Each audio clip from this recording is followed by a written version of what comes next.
It's 3:30 and I love to start things on time, so that's exactly what we're gonna do. First, a little business. The director, a fabulous director of Words and Music, Megan Holt, her voice is gone. So I am gonna read something very important that she normally would have been reading.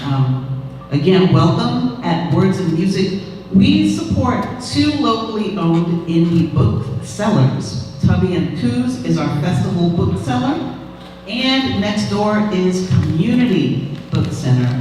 To help support them, we give away a $25 Community Center gift card, and if you registered, you were automatically entered to win. So, I have the name of the winner.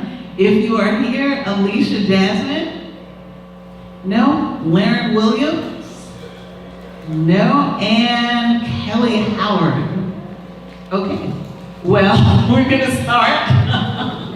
I love prizes, but unfortunately there was one so far. So the real prize is this panel discussion, for real, for real. My name is Melissa Weber, and it is a serious honor to be moderating the discussion that we're about to have. This discussion is called Mothership Connections, about 2 books that have been released this year about Parliament-Funkadelic history. And first I want to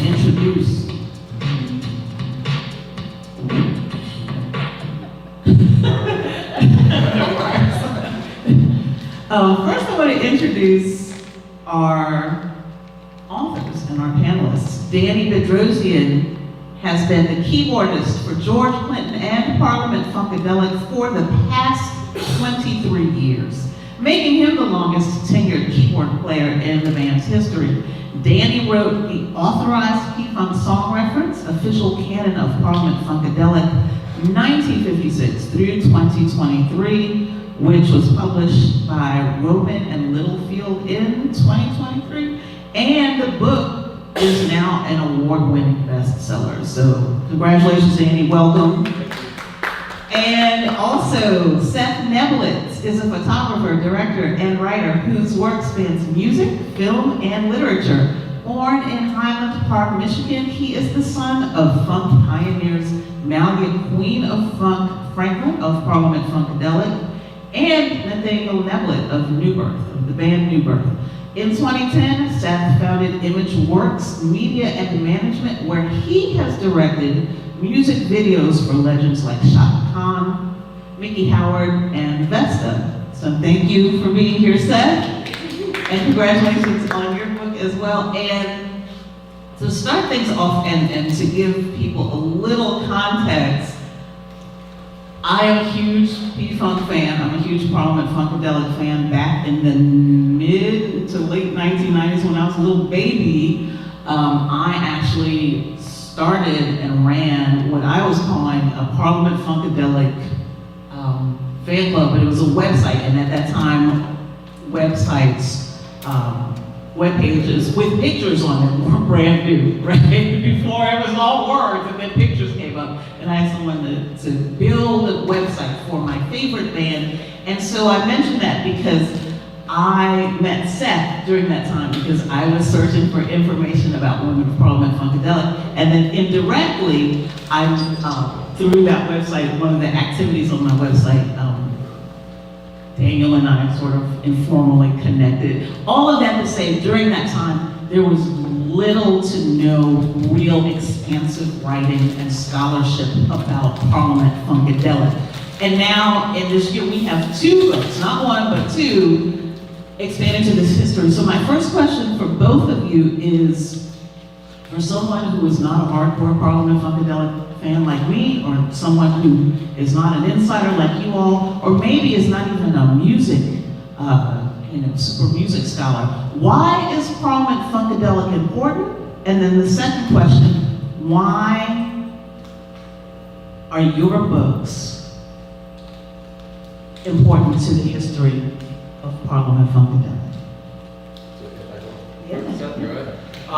So first of all, hi everybody. Thank you so much for coming. Such an honor to be sitting here with Seth and with Melissa talking about this amazing music, Parliament-Funkadelic, P-Funk. Just a few like real brief things to answer your question. There's a real, there's a little bit of scholarship out there about P-Funk, but what people don't understand, and what even some of the scholars of the P-Funk don't bring home enough, is that this is the longest running popular music group of all time. This year the band celebrated 70 years as a consistently active group. The 70 years, this doesn't happen with groups. Groups last 2 years, 3 years, 5 years, 10 if they're lucky. 70 years, 8 different decades, and it's the longest running popular music group of all time. It also happens to be the largest discography of any production group or musical entity of all time, with the largest number of members, I would probably say. And it's also the most sampled band of all time. So even though James Brown probably takes the cake for a number of samples, I think as far as groups, Parliament-Funkadelic has it won. That being said, their influence has spanned all genres since their inception in 1955.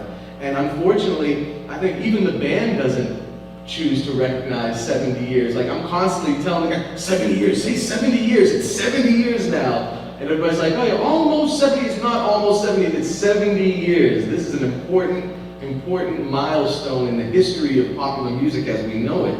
And for this group to still be around, this is a massive, massive thing. So that's just my little take on the importance of why it's important. And real briefly, there is the tiniest little speck of scholarship on this band for how big this group is. If you look at jazz as a genre, when jazz made it into the colleges, it was still considered probably sub-genre, if you will. It had existed for about 40 years, if that. By the time P-Funk was 40 years old, obviously somebody dropped the ball because it didn't make it into scholarship the way it should have. It's 70 years old now, and it's finally making its way into academia. And I think we have to be very careful about the historiographical process of how it makes its way into academia, because this is an organic, still living creature that changes and moves and shifts through the decades, through the eras. So I'm so happy to be sharing this stage with two people who have helped enhance and push forward that historiography, that historicity. Without individuals like this, it wouldn't have been pushed forward the way that it has so far. That being said, it still needs a lot more. You can carry the entire literary canon of P-Funk history in your hands with no problem. And this is 70 years of history. So I'm happy to say that you have, the two of us are up here trying to push forward that historiography, push forward that legacy and that culture and that 70 years of information alone. So yeah, that's my little take on that. Parliament-Funkadelic, the importance of Parliament-Funkadelic is that Parliament-Funkadelic, as far as I'm concerned, changed the game in popular music. Their sound, their innovation, everything that they did, the pageantry, the stage show, no black group had those kinds of stage shows at that time. And I just think that Parliament-Funkadelic, there is a debt owed by popular music, by definitely rap music, and the hip hop community, and popular music as a whole to Parliament-Funkadelic. That's the reason that they're important. As far as the importance of my book, I think that in the universe of that, bringing women into the group heightened the popularity of Parliament-Funkadelic to a new place. Even George Clinton himself said to me in the book that he thought that bringing in women would help cross the group over and would bring some feminine energy to some of that hardness and some of that scariness that Parliament-Funkadelic was known for. And then on a personal note, the importance of the book for me as well is my mother, Mallia Franklin, was responsible for bringing many hit makers into Parliament-Funkadelic. She brought Bootsy Collins, she brought Jimmy Morrison, she brought David Lee Spratley. So as I want the Women of Parliament-Funkadelic, members of Brides of Parlet's story to be in history. It's very important for my mother's legacy to be cemented in history because her history in Parliament-Funkadelic is very, very, very vast. I realized I actually neglected to mention the titles of the books for these authors. So Seth Neblett is the author of Mothership Connected, The Women of Parliament-Funkadelic, and then Daniel Bedrosian is the author of Make My Funk, the P-Funk, Parliament-Funkadelic's Meteoric Rise in 1975 from Chocolate City to Mothership Connection. So Danny, I wanna start with you because your book, the focus of the title and a lot of the energy of the book is on this year 1975. So Parliament-Funkadelic, 1975 is not the only year that P-Funk released more than one album. Right. But why 1975? Yeah. So it goes back to the success, I'm happy to say, of my first book, the authorized P-Funk song reference, which was basically just this giant reference book, this big tome detailing everybody who played and sang on as many Parliament-Funkadelic and related tracks as I could collect into one book without being stopped by the publisher into making it into two books. So, One second, I think that microphone is not working, so I'm just going to give okay, sure. We'll just do one Yeah, break. sure. So, I was happy to say that it came out in September of 2023, my first book, and by only a couple of months' time, it was able to become Rowman and Littlefield, one of their best sellers of all time, and then by the next year, it become their best seller of all time. So they decided to take me out to dinner and meet with me and talk to me about the idea of more books. And I said, books? Plural books? They were like, yeah. I said, the first book, I didn't know if that was going to be written. It took 30 years of research, 30 years of writing in notebooks, stacking them up, and then COVID came and gave me the opportunity to write this. But the idea they had proposed to me, they said, we want to touch on the iconography, we want to touch on some of the important aspects of P-Funk history. They're looking at this behemoth of a thing, and they're saying, how do we attack this in the most marketable way possible? They said, how about a mothership book? And I said, okay, well, I can see how that would be the, lack of a better word, kind of cliche, sort of a choice idea. But I studied music and history, and I felt like it was much better fitted to a philosopher to write a book about something as iconographic as the mothership. Something that everybody has this real singular vision of the first time they saw the mothership land, what it meant to them, the transcendent ideas, the spiritual connotations.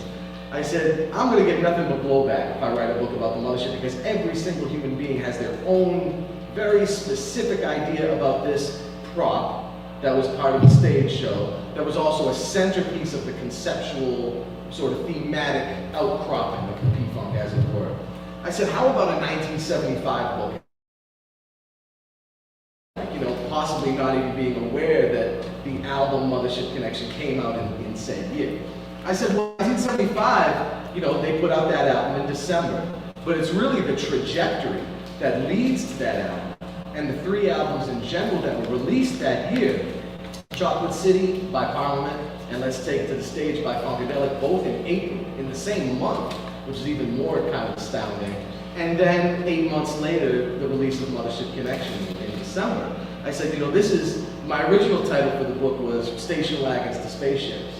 Because at the beginning of the year, they were riding still in 2 station wagons, 11 guys. And then by the end of the year, they had $275,000 worth of props.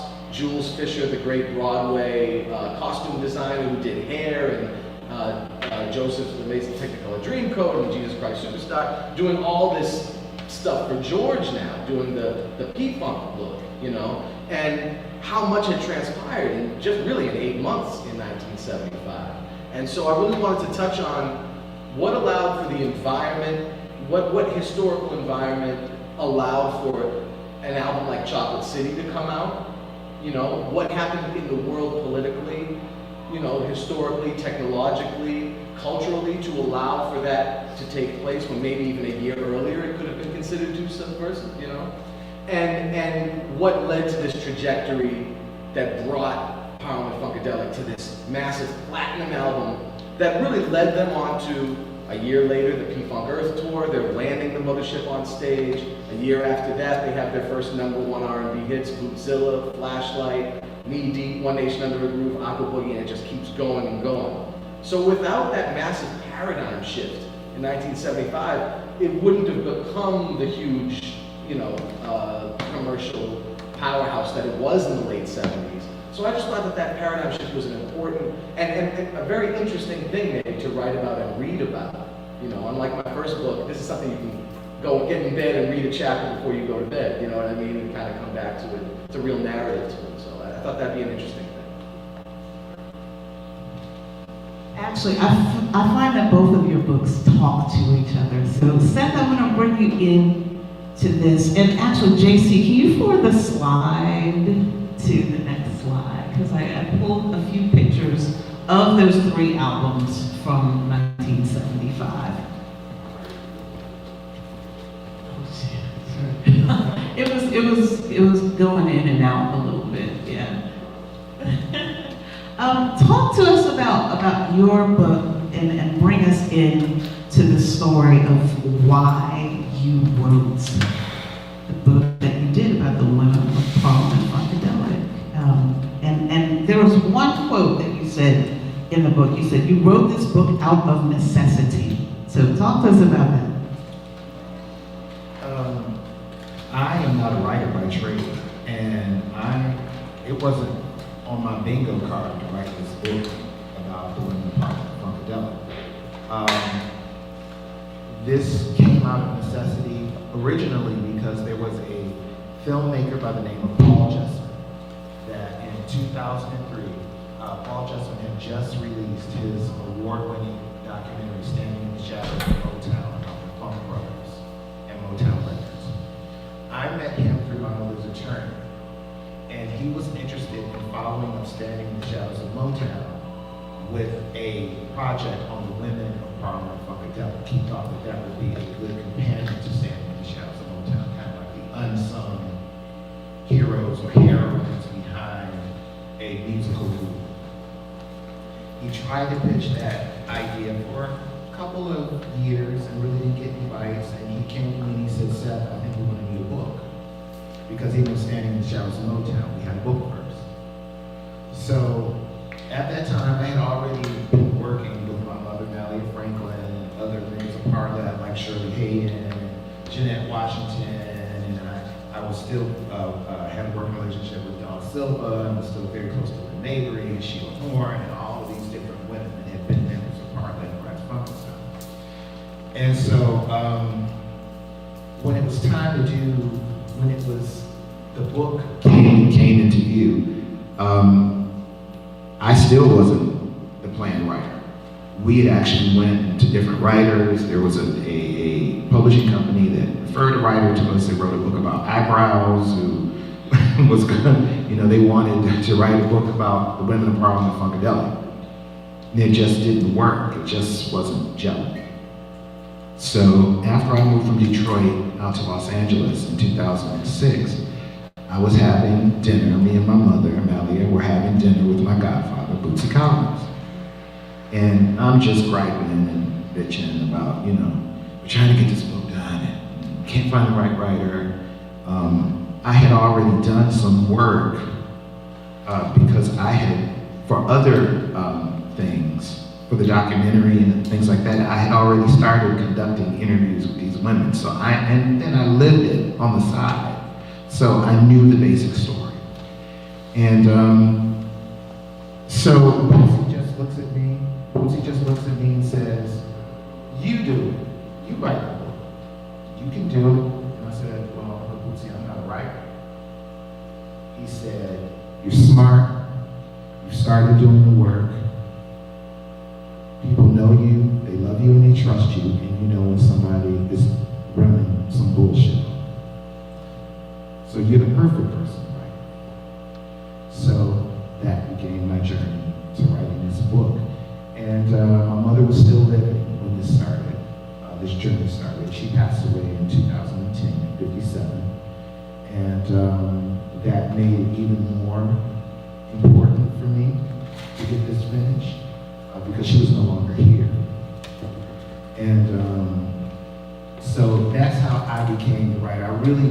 I call myself an accidental author because I kind of became the writer by default.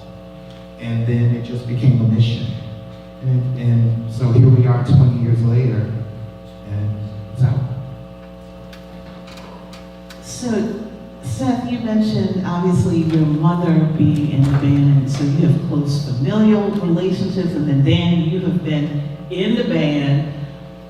Being so close with the subject, how is that hard, challenging, or easier to do the project and writing that you all accomplished?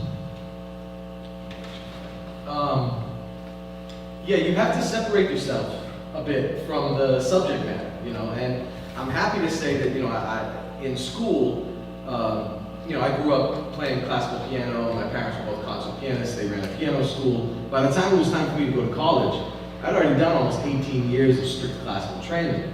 And so all the music schools were even like, yeah, it's going to be like 3.5 years of review for you. Do you really want to do a music major? I said, okay. They're like, well, what else are you interested in? I said, history. I like history, So I did a full history colloquium where I'm like a degree-holding historian now.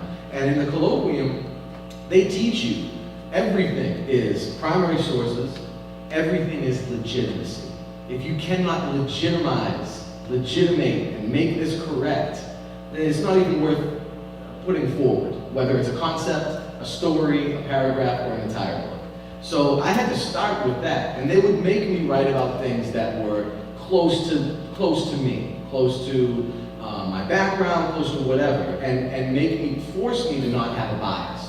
So being trained in history definitely helped me with creating a book like this. The first book, like I said, that I did was a reference book, and I was able to, flex some of my historical muscles.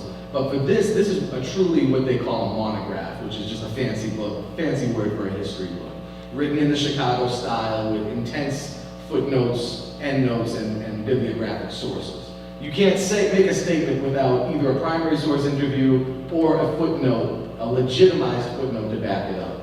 So, a lot of times, band members, in any band, I'm not talking about Parliament-Funkadelic simply, especially because there have only been so many memoirs within this core group. But a lot of times when musicians write books, a lot of times it's these tell-all, risque, controversial mixtures of truth and remembrance, if you will. I was trying to steer away from that as much as I possibly could, and stick to what is considered historical facts for this monograph. Especially because when you look at the great historical works of the past, be they going all the way back to ancient Greece, ancient Egypt, the ones that are the most respected and legitimized to this day are the ones that are written by folks who were alive when the events happened. That's the only real prerequisite. So having the inside scoop, if you will, being an inner member of the sanctum or whatever, is great, but really just being a contemporary of the moment is the most important thing. And it allows me to separate myself from the opinion. It allows me to separate myself from the story and able to just connect myself to the history, the real history of it, as much as I possibly can. Because it's not an exact science. But I wanted to kind of get as close to that as I could without being accused of being, oh, well, you're George's guy, and so you're gonna da-da-da-da-da-da-da. No, everything is gonna be put on an equal plane, So I thought that was really important to get the respect and even just the legitimation for this book. That was important. I agree a lot with what Danny just said, because it's very important. Even with my book is an oral history, okay? Even though, as a little boy, because I was born in 71, okay?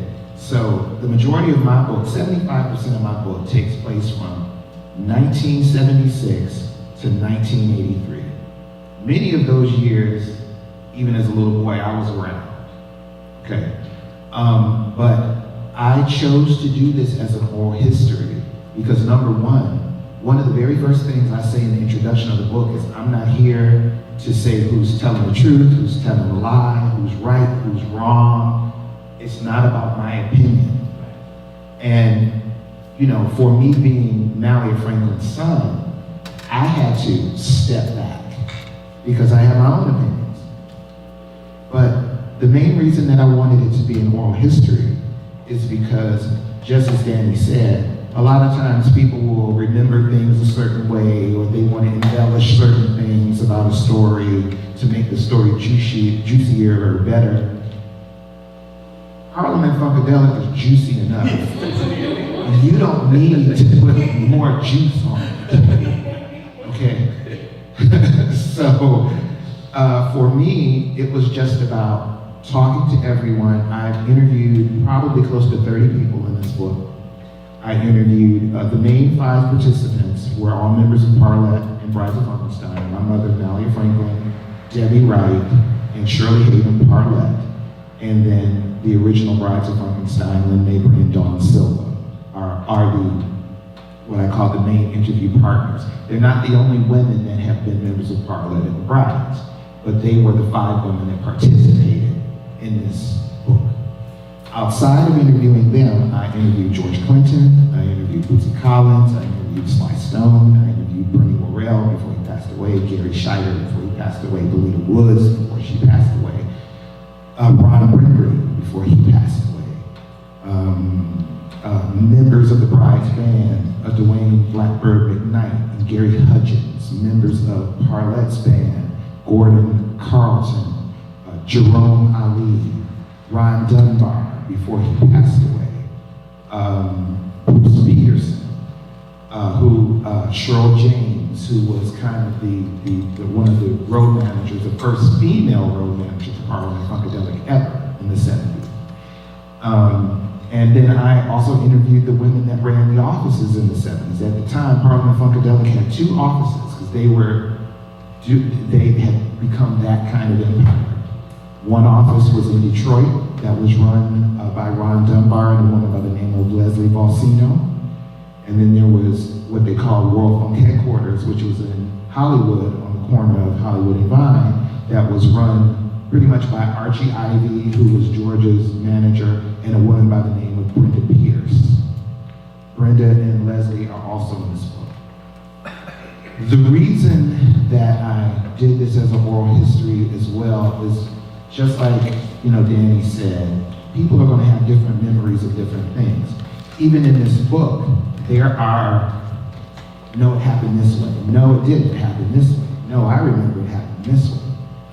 As an author, I had to keep both opinions. I couldn't say that this one was true and this one was false. But there were other things in that book that you needed the proof. You needed somebody to back it up and say, I was there, I saw that. You know, a lot of things that my mother had said, like one thing that what she said that was very important was when she was talking about Parliament-Funkadelic going from the doo-wop parliament into the psychedelic Funkadelic. A lot of that happened while George, his fiancee Liz Bishop, and their little baby Barbarella Bishop lived with my family in Detroit. So I talked to Liz Bishop, and Liz Bishop said that's exactly what happened. And let me give you some more of that. Those kind of things were important. My mother bringing Bootsy Collins and the house guests from Cincinnati to Detroit to meet George. It wasn't just Malia talking about it, it was Bootsy talking about it. It was Frank Waddy talking about it. It was the people that were involved that were talking about it. When Lynn Mabry almost set the plane on fire when P-Funk was going to Europe in 1978, smoking a joint in the bathroom, it was many people talking about it. So I think that those kind of things make my book, you know, special. Is it's not just the women saying this is how it is and this is what it was and this is, it's other people chiming in and saying, yes, I was there. I saw that. I heard that. Malia is correct. Or Malia is not correct. I don't remember it like that. I remember it like this. Those kind of things are very important because I think to legitimize the history of these women. It's important that people that were witnesses and part of it have a voice in this. And also, I think it's important as well because Parliament-Funkadelic has always, of course, thought of as George Clinton, my Uncle George, who I love and gave me probably 5 hours of interviews for this. And, you know, as I told him when we started interviewing, I said, there's some people that are going to say this is the best thing that ever happened to them, and there's some people going to say this is the worst mistake they ever made. And it's going to be everything in between. But what I wanted to do, and my main reason for including Uncle George, is I wanted him to have a voice in it too. You know, so when things get a little funky and a little shaky, you know, I wasn't paid right, or this was going on, you know, everybody should be able to have their say about everything. And that was one thing that I tried to do with this book. And I will say, I approached every woman that had ever been a Parlet or a Bride of Funkenstein to be a part of this book. And some women declined for their own personal reasons. People will decline. Yeah. You know, they declined to be a part of it. And it made me love them no less. But one thing it was not going to do was it's not going to stop me from finishing it. If you don't want to be a part of it, we'll miss you.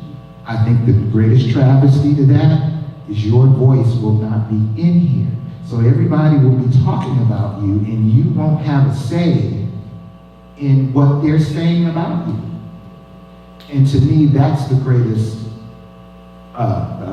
misjustice. So, you know, is that you got all these people talking about you and you had the opportunity to say, I was young, I was stupid, I was in love, I was high, I was whatever. And as far as I'm concerned, you kind of robbed yourself from having that opportunity in a book that I know will be one of a kind and probably will never happen again. You know, to that, I want to ask you a question, Seth, and then I'll bring you into it, Danny. I want to talk about Women of Parliament-Funkadelic because back when I was doing that website I talked about in the mid to late 90s, and by the way, it's still online. I mean, it hasn't been updated since 1999. It's an old, ugly Angel Fire site. I was a college student. What did I know? It's called the One Nation P-Funk page. And I remember the Parliament-Funkadelic fan base, traditionally mostly men. And the hardcore fans, they could tell you every male musician or vocalist, if they so much as played a triangle on a song, they knew their name. But they did not care anything about any of the women, and I remember that. And now it has changed, and I'm glad to be alive to witness this change. So Seth, talk to us about why the women of Parliament-Funkadelic needed a voice and are important. Well, I mean, when you think about their place in the P-Funk universe, in the time when Parliament-Funkadelic was the biggest band in the universe, outside of Bootsy Collins, they were the acts that were selling records. The Brides of Funkenstein were selling records. Parlet was selling records.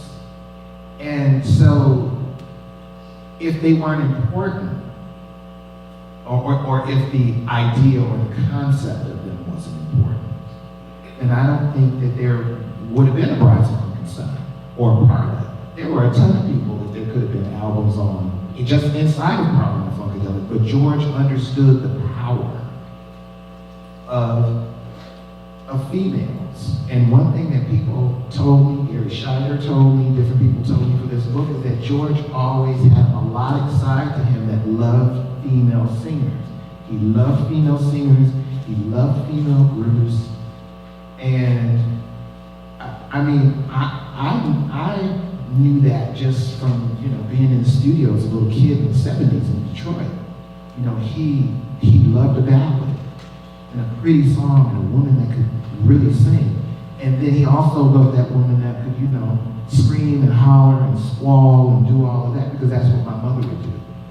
And it was so funny because George would get so tickled. There's a few video clips out there where he would just give her the mic and just let her go, just go.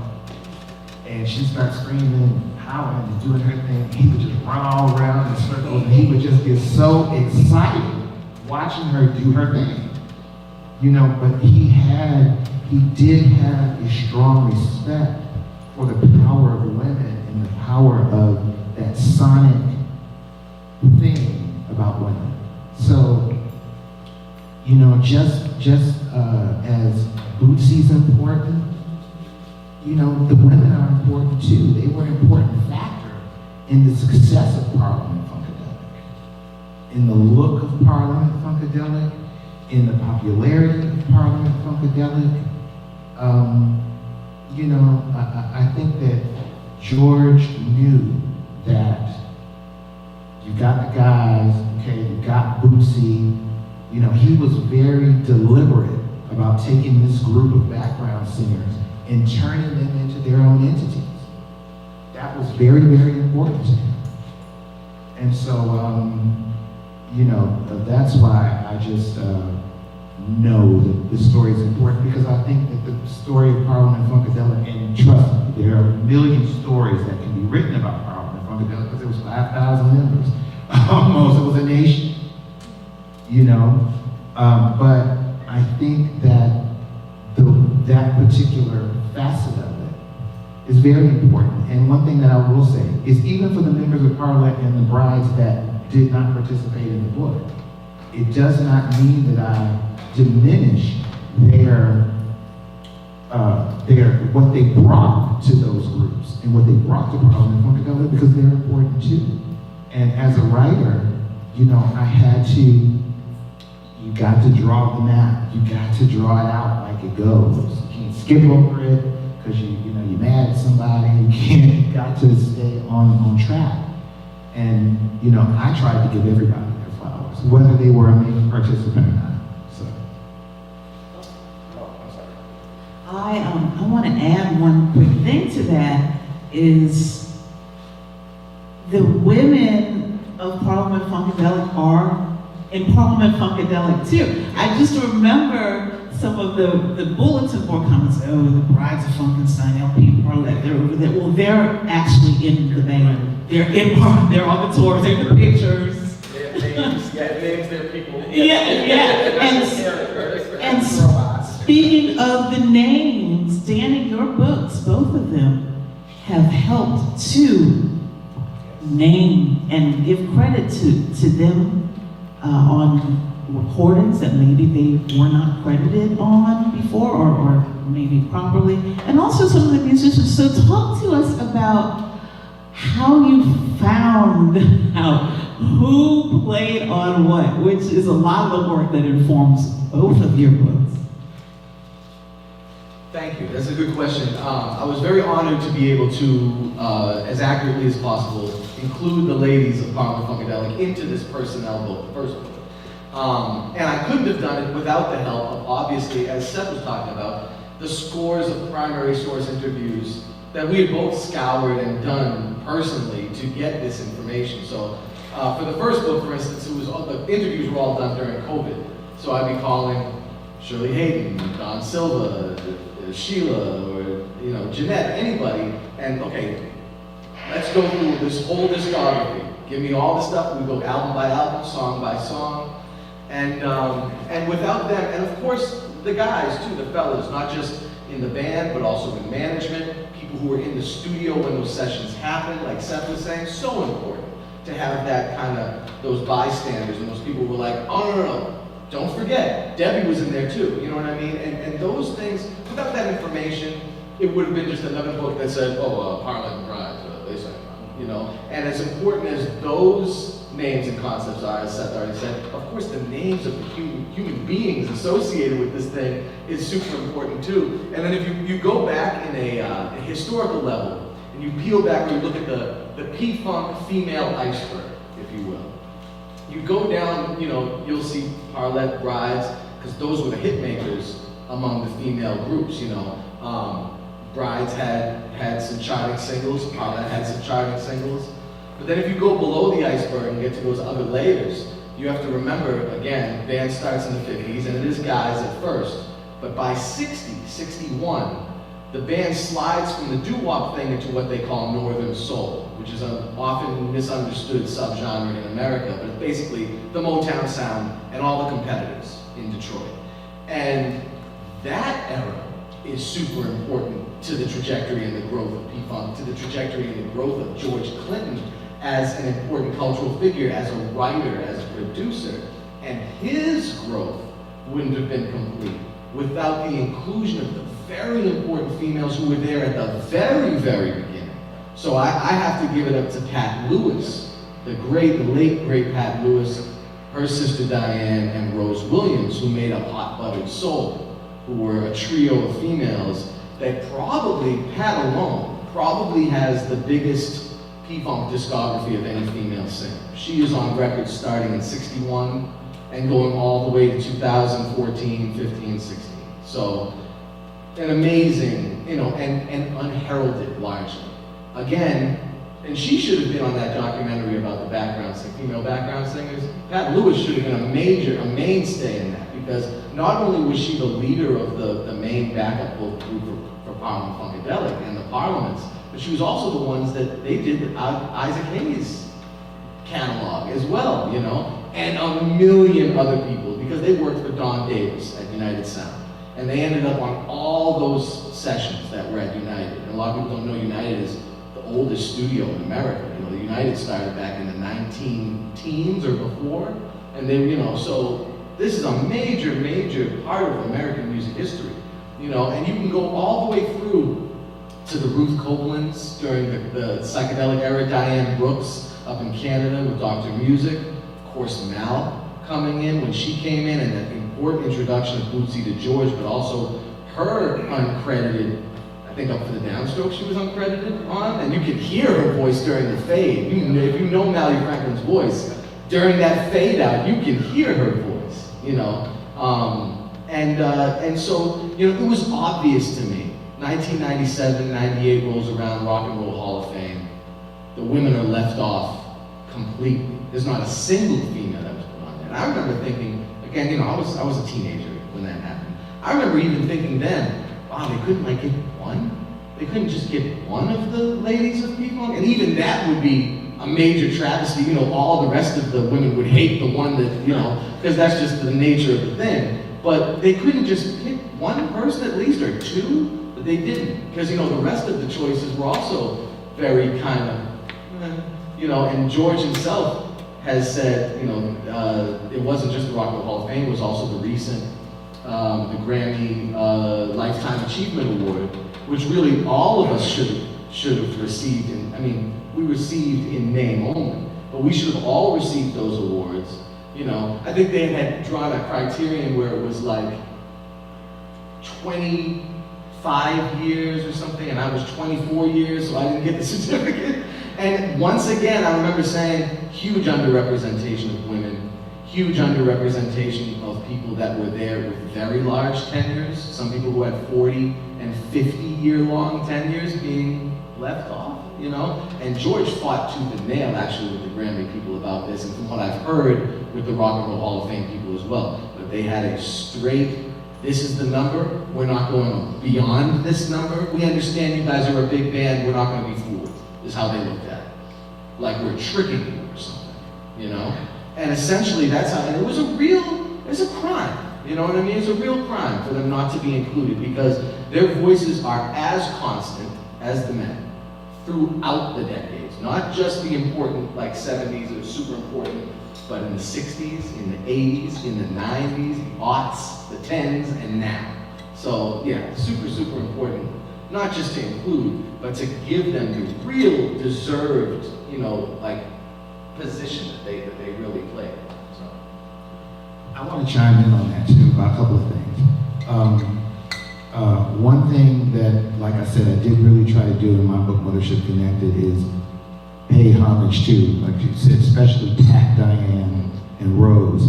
My mother, Malia, and Debbie Wright talked about their first sessions with Parliament-Funkadelic being at Golden World Studios with Pat Lewis, Diane Lewis, and Rose. In 70, 71, they were teenagers. And as far as, the Rock and Roll Hall of Fame, that was a big letdown, but even with the Grammys, none of the girls even got a certificate. See? Great. They didn't even get certificates. And there were members of the band, even though everybody that was honored should have been honored, and I always say that. But there were people that were hired to be in the bride's band, or the brides of Frankenstein, that got certificates. But the brides didn't get their certificates. There were people that were hired, specifically for the girl groups and got recognized by the Grammys, and the girls didn't get recognized by the Grammys. So there's, I feel a little misogyny, a little bit of something going on there, where, nobody. So. And that's on the industry level too. Yeah. That's Yes. on the industry, which is really, it's very telling. No, that's all I say. Yeah. Like major industry, apparatus there. Yeah, Seth, your book has so many stories, entertaining stories. They're heartfelt. They're painful. They're joyful. It's story time with your book. And Danny, your book is going to be a reference material forevermore. And both of your books have done so much to open up the history of P-Funk so that we can learn, not just enjoy on the dance floor, but keep talking about it for generations to come. So with that, and for both of you, what is a revelation, the most interesting story that you want to share today, or a revelation that you learned while you were writing the book, that pops up for you right now? There were a lot of revelations in writing my book. Like I said, a lot of the stuff I knew or had knowledge of because I was there as a little boy. And up to those big years, those really big mothership years. Slept on that studio couch many a night, witnessed many a historical session, Bop Gun, the girls sing doing the background on Bop Gun, One Nation Under a Groove, Let's Play. I witnessed, firsthand witnessed a lot of that stuff. But my biggest revelation, I think, probably was I found out that my mother in the early 90s, maybe 92 or 93, turned down a record deal that was put together by Ice Cube. And at that time, my mother was working for Death Row, and she was actually being paid, Death Row Records, and she was actually being paid by Suge Knight and Dr. Dre to come and teach the women at Death Row how to sound like Parliament and the Brides. That was her job in 1992, 1993. And Bootsy had come to town. And my mother and her manager at the time, who was a former P-Funk manager, a guy by the name of Bruce Peterson, were at Ice Cube's office and brought Bootsy over there. And Bruce told me this story. He said, well, Ice Cube wanted to put together, back in the early 90s, a P-Funk reunion tour, where he was going to bring all the groups back together and he was going to finance it. He had one caveat, which was he had to be on the tour. He had to perform. And in return, and so Bruce told him, I'll call George, Bootsy's here, we'll put it together, but I need you to do something for me. I want you to get a record deal for Malia.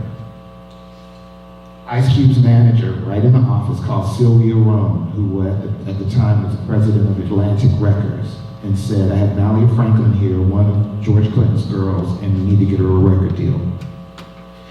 And at that time, there had been commitments from Dr. Dre to produce, Ice Cube to produce. Snoop Dogg was going to feature, because he was brand new. My mother recorded on his first album, Doggy Style. George Clinton was going to produce. Bootsy Collins was going to produce. And Prince was going to produce. And Sylvia Rhone said, come to New York, I'll send you tickets. You come tomorrow. Malia Bootsy and her manager, Bruce. This is how deep sometimes the family demons can run. They leave Ice Cube's office and they go back to my mother's apartment. And she tells Bruce, we're not going to New York. I'm not doing that. And Bruce said, what do you mean you're not doing this record deal? Everything you've done in the industry is culminating right in this, for this debut project. Why aren't you doing this record deal? And because there had been so many decades of competition with women and, competition in the group with other women and things like that, her reasoning was that she didn't want to work for a woman. And it was all because of the stuff that she had gone through with women through those years of Parliament-Funkadelic, that she was willing to turn that down, which I think was the greatest mistake she'd ever made, because she didn't want to work for a woman she didn't even know. She didn't even know this woman, had never met this woman, but just the fact that it was a woman, she didn't want to do it. This happened in 1992. I didn't hear this story until my mother had passed away and I was interviewing Bruce Peterson in 2019. My face was on the ground because my mother had told me this story. So. That's a good one. Being in this band and practically living with George, living with this band, being on the road with this band, before COVID, we were on the road about 320 days at the most, on average. Okay, so we lived together. I've heard everybody's stories, they've all heard all of mine, and George more than anybody else, And George is 84, he's still touring full time, he's still doing like 5 interviews a day, okay? They're textbook. He's been given every question you can possibly think of. He goes to the Rolodeck in his mind, and then he hits you back with the, I've been D-ticked, got my rabies shot, I'm ready to bury the ball. Like, whatever the answer is, he's got a textbook answer for that. So, and then we also co-host a podcast together called the Bump by Bump Rundown, where we do a deep dive into a different P-Funk song every month. And, so I'm already used to the what makes this man tick ideal, and I'm trying to steer away as much as I can from all of those textbook answers. So I'm trying to ask the good questions for the book, not just to him, but to the other important people that I interviewed, Fred Wesley and Michael Hampton and Gary Ludwig Cooper, and all these people. And there was a few I got from George I'm really proud that are in this book because they're things I've never heard him talk about before. Some of them were like when he was talking about when he was 10 and his cousin introduced him to popular music for the first time. And I was like, well, that's a fascinating tale. I thought that was cool. And one that my wife Dave and I were actually talking about just today, because he was telling her about it yesterday, and I'd never heard him talk about it before, was influences for the Mothership idea. And he said one of the first ones was when Hiroshima and Nagasaki were bombed, and VJ Day happened in America, the Victory in Japan Day in America in 1945. And he was in DC, and he said there were so many planes flying across the sky, the triumphant march of the planes or whatever, that the entire sky was blotted out, that you couldn't see sunlight. That's how many airplanes they were. And then it just changed him in this really dramatic way, and started getting him into the idea of like sci-fi and things from above and like all this stuff, and the power of the powers that be. And and I just thought that was an interesting revelation, you know what I mean? Just an interesting anecdote. And then the only other one I want to tell that's kind of funny is talking to Fred Wesley, because first two albums that Parliament did on Casablanca Records, which was their big label that they kind of blew up on, were Up for the Downstroke and Chocolate City. And Fred Wesley, the great trombonist, James Brown Band, the JBs, he arranged much of James Brown's catalog, horn arrangements, rhythm arrangements. You know, he, Maceo Parker, Richard Cush Griffith, and Rick Gardner made up the great horn section of Parliament-Funkadelic, the Horny Horns as they were known.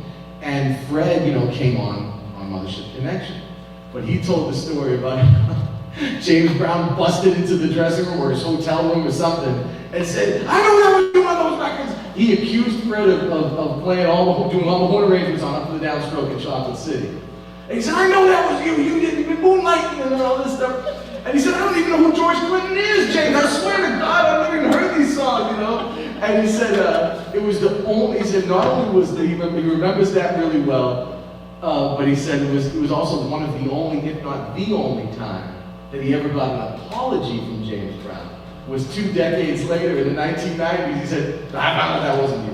I'm sorry about that, Fred, I'm sorry." You know, and Fred just was dying because he never heard James apologize for nothing his whole life, you know. And, but it was kind of a cool revelation because we also were able to dig a little deeper and find out that we think that the horn section might have been Marcus Belgrave and those guys, and that's something that has never been credited, it's never been talked about, it's not listed on any album, but Fred had kind of helped me get to that. He said when they did Up for the Downstroke, they covered it, the Horny Horns. He said they pulled Marcus Belgrave and those guys in because they knew the arrangement. I said, "Well, why didn't they know the arrangement?" He said, "Well, that might have been them on that." Ah, interesting. You know what I mean? But James Brown got up and down, that's Fred. He's like, "I know it's you, I know you did it, mad as hell." And I just thought that was a good story, you know, I really enjoyed it. Something I'd never heard. Can I, that's funny, you're talking about the horn players. It made me, and it's crazy because as Melissa said, our books do intertwine so much. Yeah. I don't know if you know this, but one of the stories that we talk about in Mothership Connected is there was a group of horn players that George hired when the Horny Horns went out with Bootsy. Valerie Drake and Daryl Dixon. They were my mother's horn players. Right. When George came to get my mother in Los Angeles to become a member of Parlette, she was playing on the Sunset Strip at a club called Sold Out that was owned by a big gangster by the name of Eddie Nash. And Eddie Nash was the guy who was responsible or accused of being responsible for what became the Wonderland murders. They did films and books called Wonderland. And she had 3 horn players. And after, what my mother didn't know was that George had offered them a gig because he said the Horny Horns were out touring with Bootsy and they needed horn players. Parliament-Funkadelic needed horn players. And so my mother said the next day, the tour bus, which was called the Mothership, pulled up to her house to get her, and she comes out with her bags, and her horn players are standing there. And she goes, "What are y'all doing here?" They're like, "George gave us a gig too." And they actually had a tenure for maybe about a year with Parliament-Funkadelic, 6 months to a year with Parliament. They paid on Funkadelic, some stuff on Funkadelic. So it's just the world and the connection of these two. Yes, indeed. We have time for questions from you, and because of how the lights are, oh, that's much better. Yeah. I can't really see you, but you can see us. So if you have a question, just stay. Oh, thank you for pulling the lights up. Now I can see you.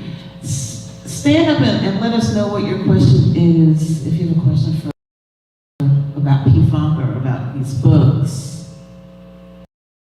And if not, we'll just keep rapping. No questions? I do it. Oh yeah, go for it. I was a little late, so if you already spoke on this, I apologize, but did you know you were both writing books for working on it at the same time? Actually, when Danny was doing his first book, he called me. Yeah, Seth is a source in my first. Actually, Seth's a source in both my books. It's listed as a source.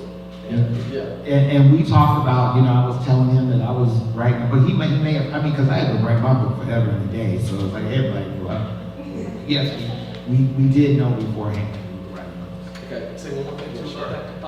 And it's really cool too because with the saying, a rising tide raises all ships, right? So Seth's book came out, I think, 2 weeks before mine, which is hilarious. It came out 2 weeks apart. Seth's book came out 2 weeks before mine, made it to #1 on the R&B and soul charts on Amazon. Mine came out, made it to #1 on the R&B and soul charts on Amazon. They both stayed in the top 10 for weeks. And for the first time in, I think, years, George's autobiography, Ricky Vincent's excellent book about the history of funk from the 90s, Fred Wesley's autobiography, my first book, and a British book that's written about P-Funk by Chris Needs, and one other that I'm forgetting, all made it back into the top 20 on the Amazon R&B chart. So it's that, rising tide raises all ships. It's good for everybody, but it's good for you guys more than anything because it's that information is finally being put out there. And almost everybody's reason for writing a book in this camp is because things have been told wrong, not told, misunderstood, uncredited, miscredited, and there's just such a wealth of miscredited stuff in the canon that it's almost easy, not easy, but it's appropriate, for multiple books to come out. So none of us, I don't think, even look at it as even friendly competition. It's just same parallel world needs to be out there. I said in the early part of this talk that the historiography of P-Funk is just being developed now. And we're at 70 years of P-Funk, 70-year-old institution. And so only now is the historiography, this canon and this kind of body of history is being put together and put out to the masses. So I applaud everybody. Dawn Silva is another one who did her own book, and she did a DIY, which is a massive undertaking, and she did a great job. There's so many people who could write books, and I highly recommend that they do, because every opinion and every memoir is going to be useful in some kind of way to this massive thing that's been totally underrepresented. Yeah, and I just want to say, to piggyback off of that, there were certain women in this book, like Lynn Mabry, who told me, I'll never write an autobiography. This is the closest you're going to get. Anything I have to say is going to be said in here. We were able to get Debbie Wright's story, who passed away in 2019. We were able, and what I love more than anything is that even though this took 20 years to get to this point, I was able to talk to so many people before they passed. Let me tell you something. That were so important to not just the story of the Women of Parliament-Funkadelic, but of Parliament-Funkadelic as a whole.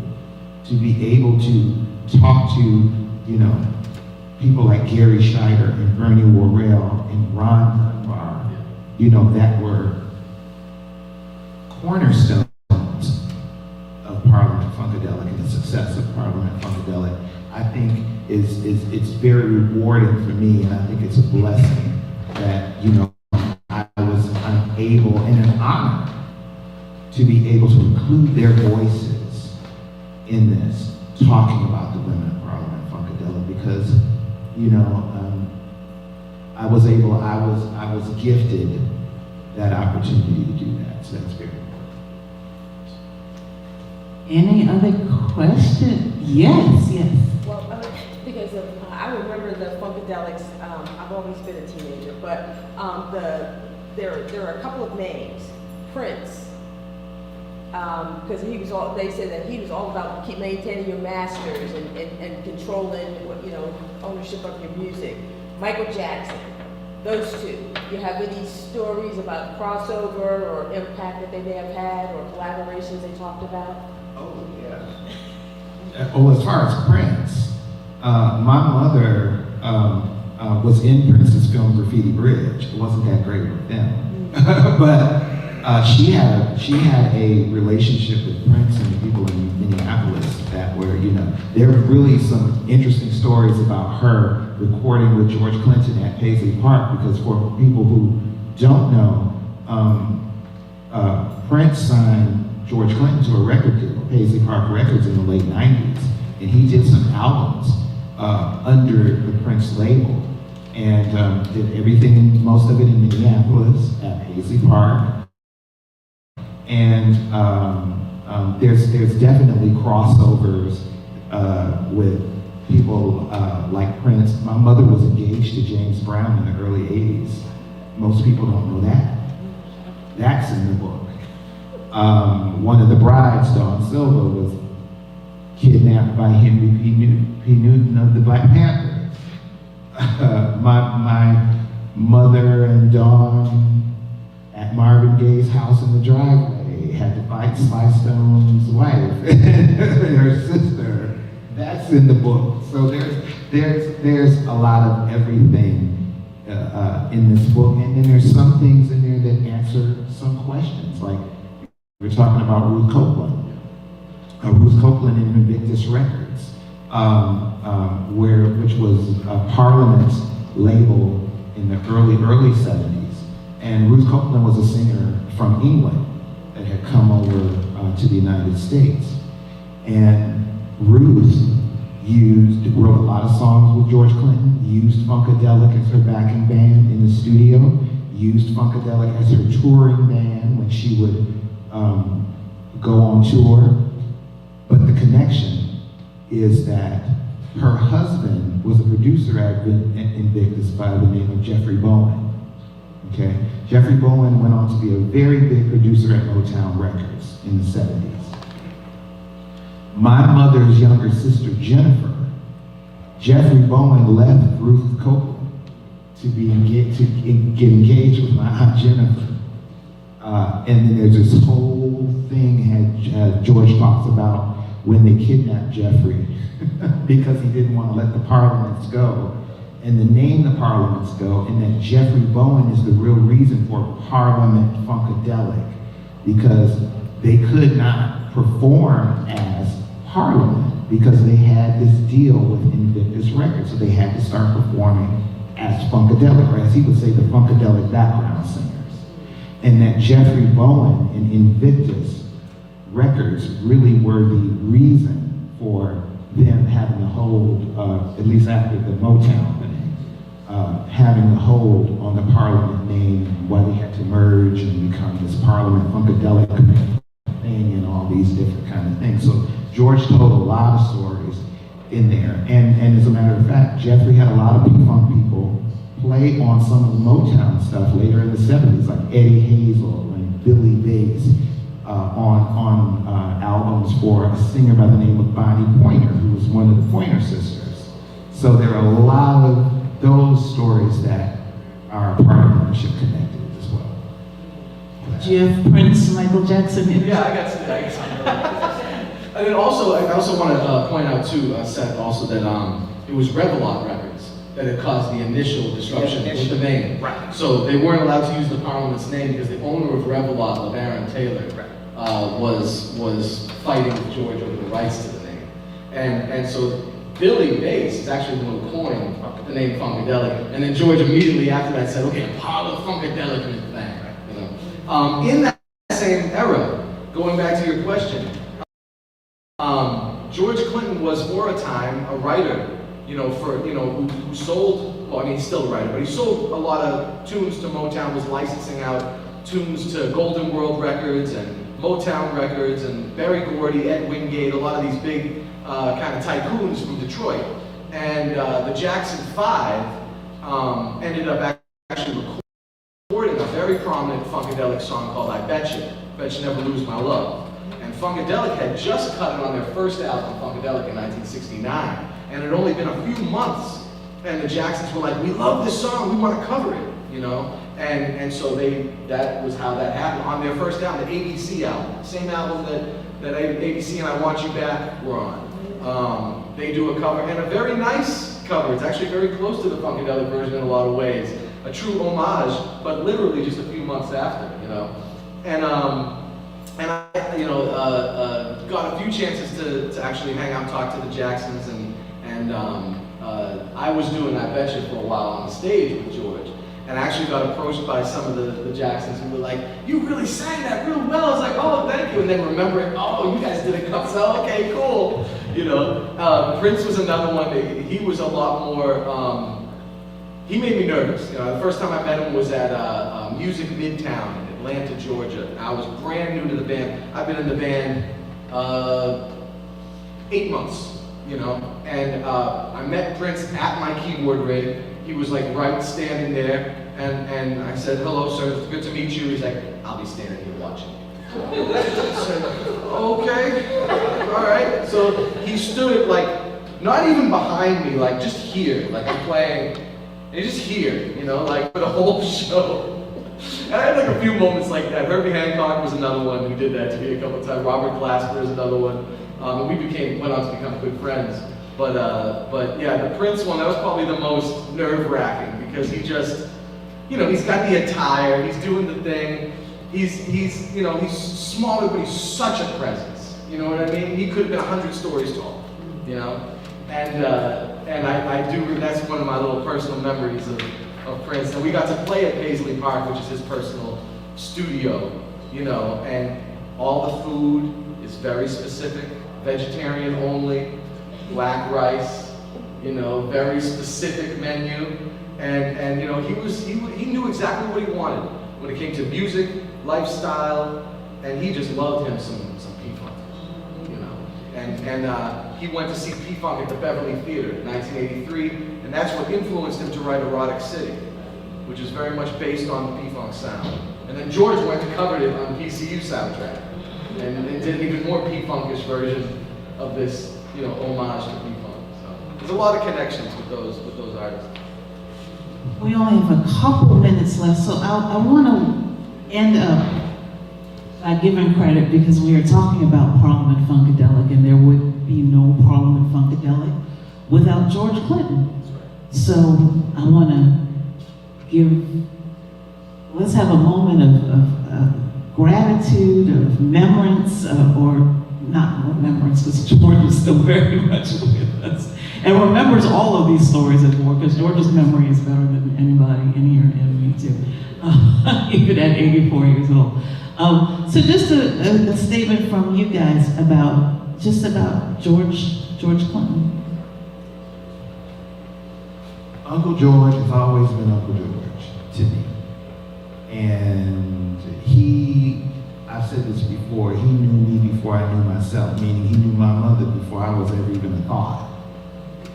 And meeting her at 14 years old in Detroit, when they were the doo-wop parliaments.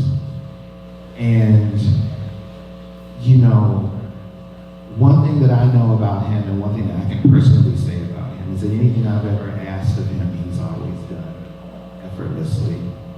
What he need me to do, what he want me to do.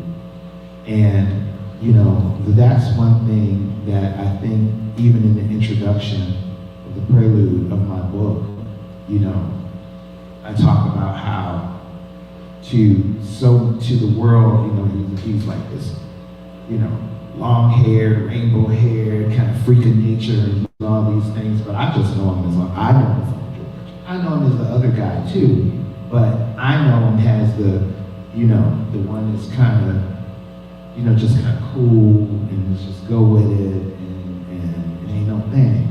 You know, ain't a thing. And as I said, even in doing this book, you know, and I think that even he knew, you know, everything may not be beautiful and rainbows and all of those sorts of things, but he was so open with me that didn't even matter to him. He was just like, what do you need me to do? What do you want me to talk about? What stories do you want me to tell you? So I will always be very grateful to him for that. I don't even know really where to start.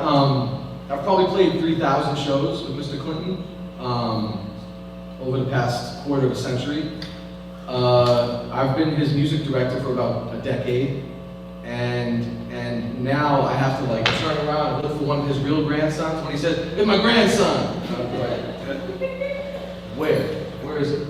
Oh, you stupid! Oh, okay. Because there's a recent development in sort of the last few years that his granddaughter and I, you know, got together and got married, had some kids, and so now, you know, it's part of the family for real, which is really interesting because it's definitely not how I expected any of that to go. I did not expect any of that to go that way. But I was always the guy that he counted on. He always called me the band musicologist, the band archivist, And I was always there to kind of just like help provide whatever information and be on task for him. He's such a taskmaster. He's both the easiest and the hardest boss I've ever worked for.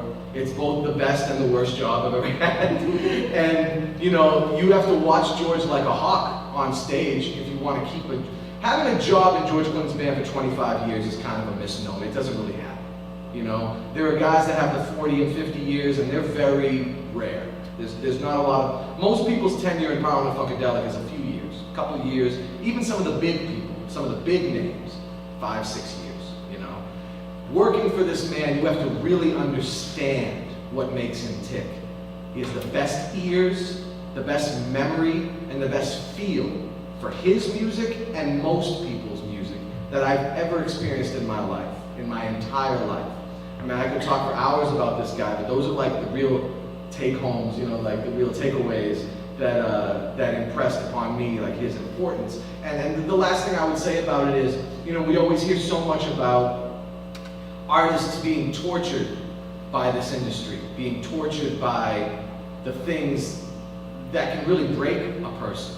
You know, George is not immune, but he certainly has thick skin, because this guy's been fighting every facet of the industry for about half of his career to get his songs back, his rights back.